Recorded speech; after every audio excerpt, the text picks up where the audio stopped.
Hello everyone, welcome to MS teaching. आज की इस वीडियो में हम 9th क्लास की केमिस्ट्री का 3rd चैप्टर स्टार्ट करने जा रहे हैं, जो कि है एटम्स एंड मॉलिक्यूल्स। तो इस चैप्टर में हम ये डिटेल में करेंगे कि matter is made up of particles and study about the nature of particles which are called the basic units of the matter.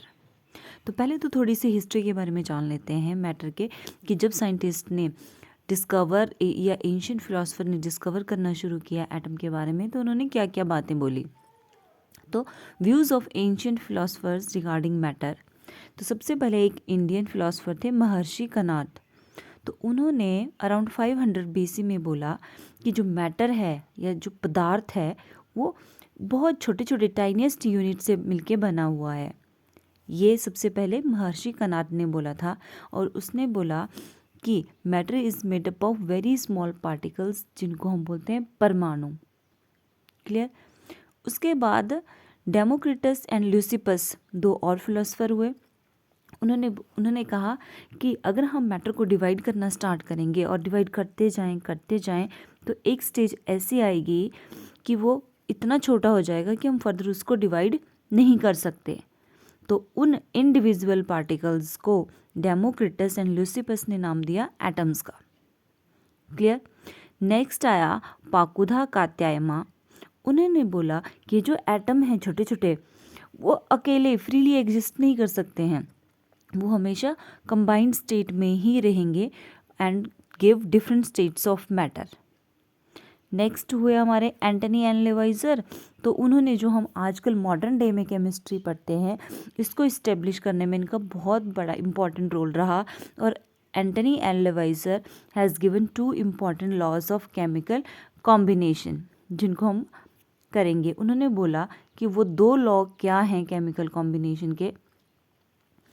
First law है law of conservation of mass and second is law of definite proportion, या जिसको हम law of constant composition भी बोलते हैं। अब law of conservation of मास क्या बोलता है? नेम में ही छुपा है कंजर्वेशन, मतलब मास कंजर्व्ड रहेगा, फिक्स्ड रहेगा। कोई भी केमिकल रिएक्शन हो रहा है, उसमें जितना रिएक्टेंट का मास होगा उतना ही जो प्रोडक्ट बनेगा उसका मास भी सेम रहेगा। ठीक है। This law states that mass और matter can neither be created और destroyed in a chemical reaction, वो सेम रहता है। और we can say total mass of reactant in any physical और chemical change remains equal to the total mass of the product. अगर reactant में हमारी 2 चीज़ें ए और बी कंबाइन कर रही हैं और दोनों का मास 10-10 ग्राम है, तो जो प्रोडक्ट बनेगा सी, तो उसका मास जो होगा वो 20 ग्राम होगा। ठीक है, क्योंकि 10-10 ग्राम रिएक्टेंट कंबाइन किए तो 20 ग्राम हो गया, और जो प्रोडक्ट बनेगा वो भी 20 ग्राम ही बनेगा। Total mass of the reactant is equal to mass of the product formed in a chemical reaction, and this law was given by Antony Lavoisier. Law of conservation of mass was given by A Lavoisier भी बोल देते हैं इसको। दूसरा law of chemical combination क्या है? Law of definite proportion. यहाँ से भी आप नाम से ही पता लगा सकते हैं कि जो एटम्स कंबाइन करते हैं वो एक डेफिनेट प्रोपोर्शन या एक कांस्टेंट कंपोजिशन में ही, एक कांस्टेंट कंपोजिशन का रहता है, उस एक फिक्स्ड रेशो में कंबाइन करते हैं। And this law of definite proportion was given bye Joseph Proust. और उसने बोला था कि किसी केमिकल रिएक्शन में जो सब्सटेंस है, द एलिमेंट और एलिमेंट्स हैं, they are always present in a definite proportion by mass. ऐसा नहीं कि वाटर का मॉलिक्यूल, जैसे एग्जांपल ले लो वाटर, उसमें जो हाइड्रोजन और ऑक्सीजन है, वाटर का फॉर्मूला है H2O, तो hydrogen and oxygen always combine in a fixed ratio, that is 1:8। अब आप सोच रहे हैं कि अच्छा वाटर में ये 1:8 आई कहाँ से? अब वाटर का फॉर्मूला है H2O, मतलब 2 हाइड्रोजन है, 1 ऑक्सीजन है, और इनका जो एटॉमिक मास है, हाइड्रोजन का 1 है, ऑक्सीजन का 16 है। ठीक है, बट यहाँ पे 2 हाइड्रोजन है और ऑक्सीजन का मास 16 आ गया, क्योंकि H2O में 2 हाइड्रोजन रहते हैं। तो 2:16 भी लिख सकते हैं, या फिर इसको डिवाइड कर दिया, 2 से डिवाइड कर दिया तो आ गया हमारा 1:8। तो ये रेशो जो आती है वो एटॉमिक मास से आती है एटम्स के। अच्छा, ये तो हो गया वाटर का, समझ आ गया होगा आई होप आपको। दूसरा एग्जाम्पल ले लेते हैं, जैसे कार्बन डाइऑक्साइड में। तो कार्बन डाइऑक्साइड हमेशा इसमें इसका फॉर्मूला है CO2। एक कार्बन है, 2 ऑक्सीजन है। कार्बन का एटॉमिक मास होता है 12, ऑक्सीजन 2 एटम है, एक का मैंने बताया था 16, तो 2 एटम्स का हो गया 32। तो इसको भी अगर हम डिवाइड करेंगे तो 3:8 आएगा। क्लियर। तो कार्बन डाइऑक्साइड में atoms combine fixed ratio, that is 3:8, या आप बोल सकते हो 12:32। Next is Dalton's atomic theory. ये तो पहले तो हमने कर लिया कि एटम्स के बारे में डिफरेंट फिलोसफर्स ने क्या क्या बोला, और लॉज ऑफ केमिकल कॉम्बिनेशन। अब एटम के बारे में जब पता लग गया तो डाल्टन एक साइंटिस्ट हुए, जॉन डाल्टन, जिन्होंने एटम से रिलेटेड एक थ्योरी दी और उसको नाम दिया गया डाल्टन्स एटॉमिक थ्योरी।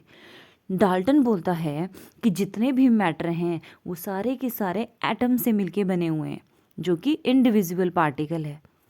ऐसा उसने स्टार्टिंग में बोला था, लेकिन अभी atom presently atom is not indivisible, उसके फर्दर छोटे छोटे पार्टिकल से मिलके बना होता है वो। तो डाल्टन्स एटॉमिक थ्योरी का जो फर्स्ट पोस्टुलेट है, that is matter is composed of tiny individual particles called atoms. दूसरा पोस्टुलेट आया, एटम को ना तो हम क्रिएट कर सकते हैं ना ही डिस्ट्रॉय कर सकते हैं ड्यूरिंग एनी केमिकल रिएक्शन।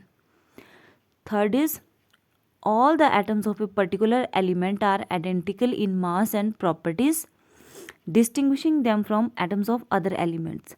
जैसे कि हाइड्रोजन है, तो सभी हाइड्रोजन के जो पार्टिकल्स होंगे वो सेम होंगे।